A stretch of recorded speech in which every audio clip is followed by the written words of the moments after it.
real favourite here at Little Bridge House in Messy Clay. And so Kev is going to show us how to do it properly. Morning guys, hope everyone's well. And today, as Nick just said, we're going to make some chocolate brownies. First of all, we need to wash our hands. First thing we do is wet your hands, put on the soap, and then for a minimum of 20 seconds, give your hands a good scrub. Between the fingers, on the palms. Right, give it a good rinse off. First of all guys, you need 100 grams of chocolate. The best chocolate you want is the minimum 70% cocoa chocolate, which you can buy in any of the supermarkets. And you need to melt that down. You put some hot water, which you can boil the kettle. What you don't want is the bottom of your chocolate pan to touch the water. Basically, you're just melting it on the top. So you put it on your hull, and you bring it to a simmer. You don't want it to boil too rapidly, and then you just leave the chocolate to melt. Okay? So when we've made chocolate brownies in Messy Clay, Kev, quite often we use whatever chocolate we can find. Well, you can do. But it depends. What you know. You can use it. You can use Easter egg chocolate. You can use any chocolate. We've made lots with leftover Easter eggs. But as you say, the better quality chocolate you can use, the better the results, really. But as you say, any chocolate. You can even use white chocolate. Now, to start the hard work. This is where we start beating the rest of the ingredients. So you need 125 grams of margarine or butter, and it should be quite sort of softened. Just be careful when you're using a knife. You don't want any chopped fingers. Basically, I'm chopping up the margarine so it'll soften quicker. And you put that in the bowl.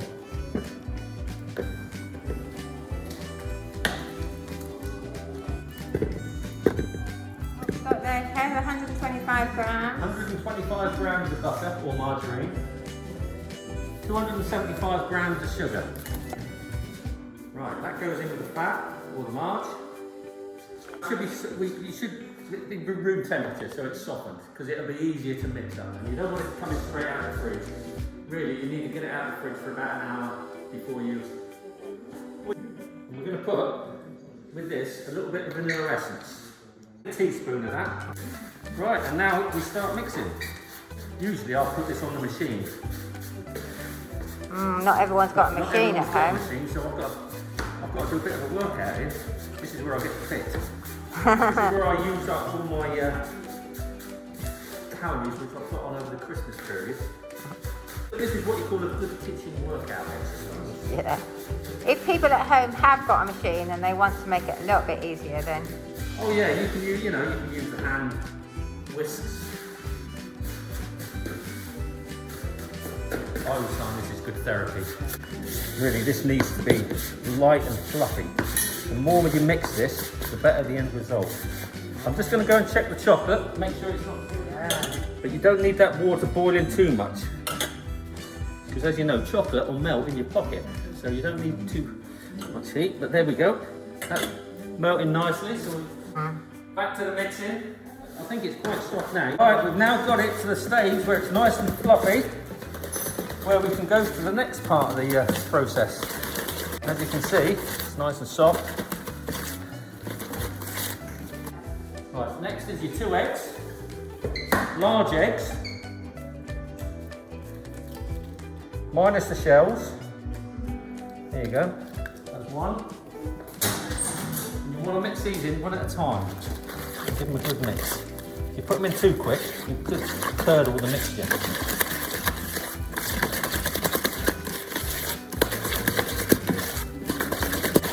Sometimes in Messy Clay when we've made them, we've added a little tiny bit of the flour to stop it curdling. Yeah, you can do that. Yeah, you can do that.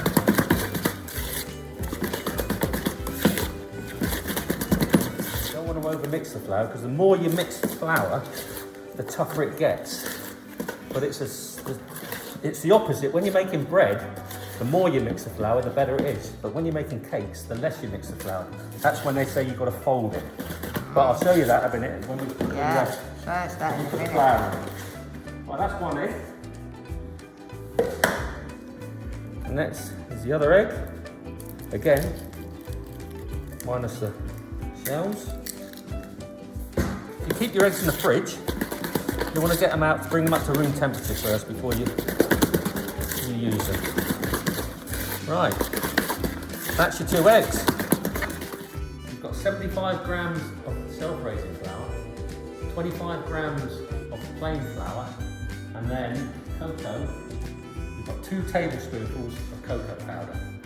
Okay, so we're going to sift that into the flour mix, and then we're going to gently fold that in to the mix. We don't want to overbeat this now, as I was saying. The more you, or the less you use, the less you work it, the better, the lighter the cake. And the best way to fold it in is not with a wooden spoon, it's with a metal spoon. So what we do is we take the wooden spoon out, and we use the metal spoon, and I'll show you how to fold it in. So rather than beating it, basically you're just folding it in like that until you incorporate all the flour and the cocoa into the mix.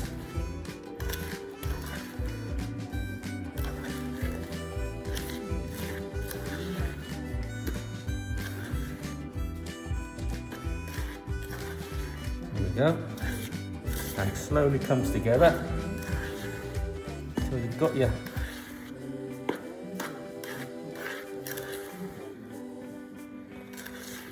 basically, the reason you're doing this is because when you beat the eggs into the mix, you created a lot of air, and you don't want to lose that air because that makes the biscuit or the brownie lighter. There you go. That's just about all mixed up. And last, but not least, is the melted chocolate,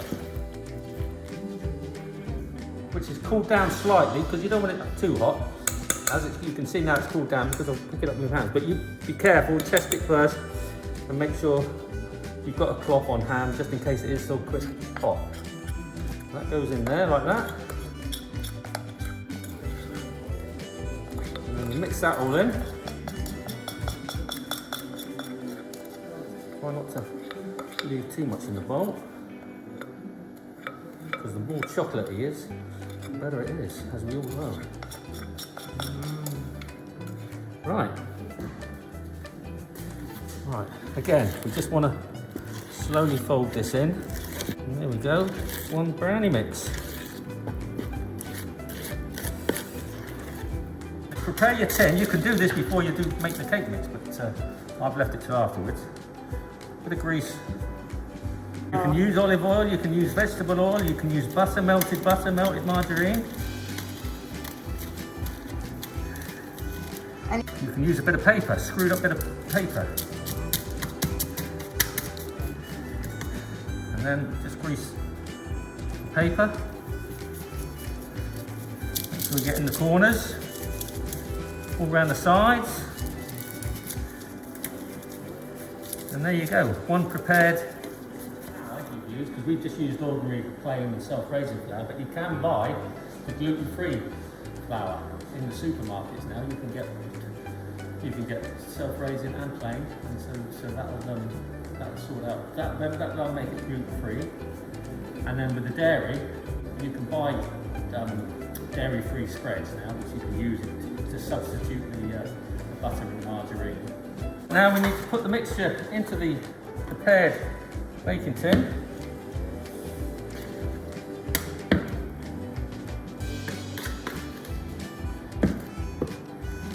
Level it out so that it's evenly spread across the tin.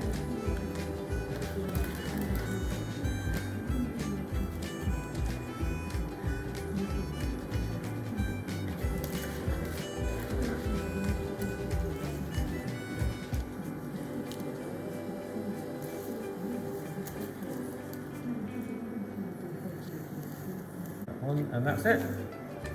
And now that's ready to go into the oven. As you say, your oven should now be up to temperature, about 180 degrees, or gas mark 6-7. Right guys, now it's always worth having a word with either mum or dad before you start, because obviously the oven's going to be quite hot. So it might be best to get mum or dad to put it in the oven for you. Okay? So that goes about on the middle of the shelf, and you want to put that in the oven for about 35. The best part of the job is the washing up, which is a very important part of the process. So what you want is a cooling rack.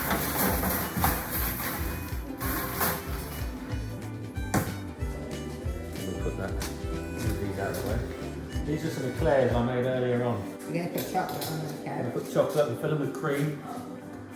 That should be done now. Wow. Just feel it, touch it. Yeah, that's lovely.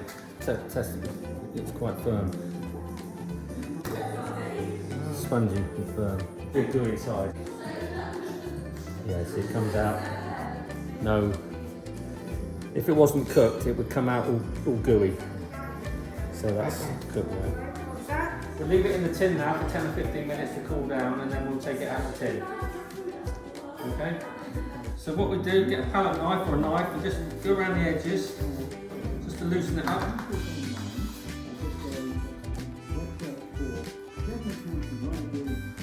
And then plate on the top. Turn it over.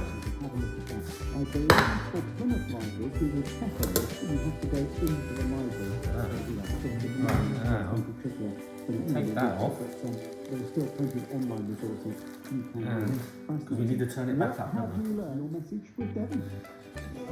put a plate on it. Turn it back up. It might be best to get mum and dad to do that. And there we go. And it's still a bit gooey. This is what we want. Put a bit of okay. Star in the middle.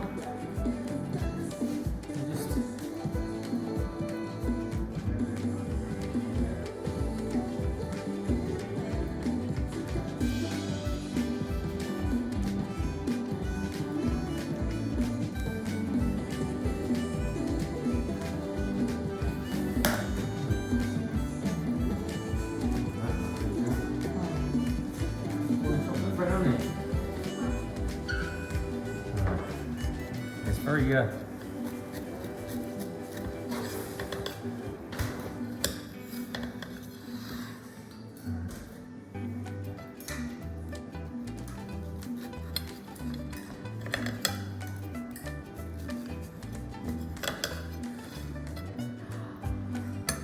it's a little bit gooey in the middle. So there we go, still warm, look.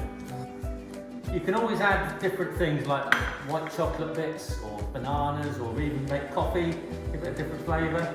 But Lucy's come along, she's our chief taster, to give us an update on what it's like. She's going for the biggest bit, look, as she usually does. Oh, Look at that. oh, that's beautiful. Hi everybody, looking forward to hearing about your efforts at making brownies after watching Kev's video. Take care, and we hope to see you at some point in the very near future. Bye!